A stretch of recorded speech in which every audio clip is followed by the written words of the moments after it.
ये खत सिर्फ तुम्हारे लिए है। ऐसा खत जिसमें लिखी बातें मैं तुमसे पहले भी कह चुका हूँ, मगर आज उन सब बातों को एक साथ कहने का मन हुआ तो ये खत लिख रहा हूँ। इस खत को तुम मेरा बयान मानकर स्टाम्प पेपर पर भी लिखकर भविष्य के लिए रख सकती हो। देखो, अगर बात सिर्फ इतनी सी होती कि तुमसे शादी करके और फिर कुछ महीने जमकर लपक झन्ना करूं, और फिर जब महीने सालों में बदलने लगे तो बस रात के रात अपनी भूख मिटाने के लिए तुम्हें नोचूं और तुम्हारी तरफ पीठ करके सो जाऊं बिना किसी भाव को चेहरे पर आने दिए, और फिर 3-4 बच्चे पटक दूं तुम्हारी गोद में और कहूं कि ये तो सब बाई मिस्टेक 2 पैक ज्यादा पीने की वजह से हो गया। तो फिर लानत है मेरे ऐसे प्यार और रात दिन भगवान को तंग करके तुम्हें दुआओं में मांग कर अपना बनाने पर। इससे अच्छा तो मैं भी सभ्य समाज की तरह रीत रिवाजों से शादी करके ऐसी ही आदर्श शादी ना कर लूं। क्यों तुम्हें पाने के लिए इतने पापड़ बेल रहा हूं। मुझे तुम्हें अपना बनाना है, क्योंकि मुझे अपने हर वो छोटे बड़े वादे पूरे करने हैं जो मेरा सपना है। और वक्त वक्त पर मैंने जो तुम्हें कहा है कि मैं ये करूंगा वो करूंगा, इस ये और वो को सच करना है मुझे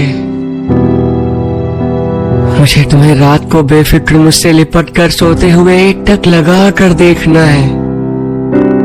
मुझे कभी कभार तुम्हारी आंखें देर से खुले तो चाय बनाकर तुम्हें प्यार से उठाना है, और कभी कभी तो एक नोट छोड़ जाना है तुम्हारे सिरहाने के नीचे ऑफिस जाते हुए, जिस पर लिखना है, जानता हूँ रात को देर से सोई हो तो देर से उठोगी, और मैं ऑफिस चला गया हूँगा तो आलस का 100 मन भार तुम पर पड़ जाएगा और तुम नाश्ता भी नहीं बनाओगी। इसलिए कच्चा पक्का नाश्ता बनाकर छोड़े जा रहा हूँ। बिना मीन मेख निकाले खा लेना। जानता हूँ उतना अच्छा तो नहीं होगा, क्योंकि तुम्हारी तरह गुणों की खान तो मुझ में है नहीं। तो अब उठो और नाश्ता कर लो। और हाँ, जो भी इतनी बड़ी स्माइल आई है ना चेहरे पर, उसको व्हाट्सएप कर देना। नाश्ता जरूर कर लेना, और अगर खराब बना होगा तो इसका हर्जाना रात को बाहर डिनर करा के चुकाऊंगा। फिर तुम्हें छोटी छोटी बातों पर तंग भी करना है, और जब तुम रूठ जाओ तो अलग अलग तरीकों से मनाना भी है। महीने के उन दिनों में जब तुम बहुत चिड़चिड़ी हो जाती हो, तो उन दिनों तुम्हारी चिड़चिड़ाहट को अपने प्यार से सहलाना है। और फिर उन महीनों में जब तुम बीवी से माँ का सफर तय करोगी और दुनिया के सबसे बड़े दर्द पर दुनिया की सबसे बड़ी खुशी वाली चादर ओढ़कर दर्द में भी मुस्कुराओगी, तो मुझे तुम्हारे उन तकलीफ से भरे दिनों को इतना खुशनुमा बनाना है कि तुम इस महंगाई के दौर में भी अपने 10 बच्चों वाली ख्वाहिश की डिमांड करो। उन महीनों में तुम्हें एक चम्मच तक नहीं उठाने देना है, और जब तुम हमारी बच्ची को इस जहान में लाने के लिए मौत से लड़ने जैसी हालत में रहोगी ना, तब तुम्हारी ख्वाहिश के मुताबिक तुम्हारा हाथ पकड़े रहना है, अगर डॉक्टर माना तो।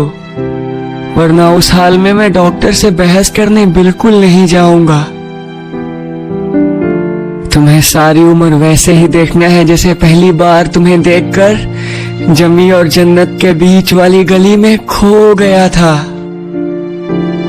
और ढूंढना है हमेशा वही प्यार जिसे पहली बार तुम्हारी आंखों में डूबकर गहराइयों से खोज लाया था। जिंदगी के उस आखिरी पड़ाव में भी तुम्हारे साथ रोमांस करना है। बिना दांतों के कपकपाती आवाज में गाना गाना है, वो गाना जो समंदर को देखकर एक दूसरे का हाथ पकड़कर हमने गाने का सपना देखा है।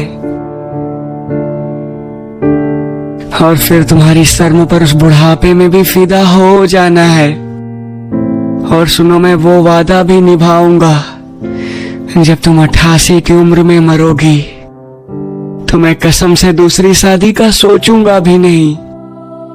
अपने 91 से 92 पूरे होते होते फिर उस दुनिया में चला आऊंगा जहां तुम बेसब्री से मेरा इंतजार कर रही होगी।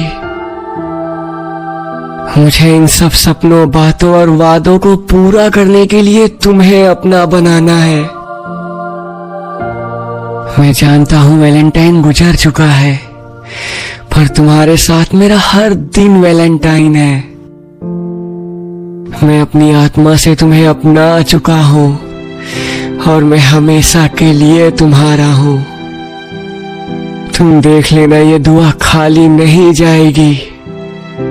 मैंने रो रो कर मांगी है।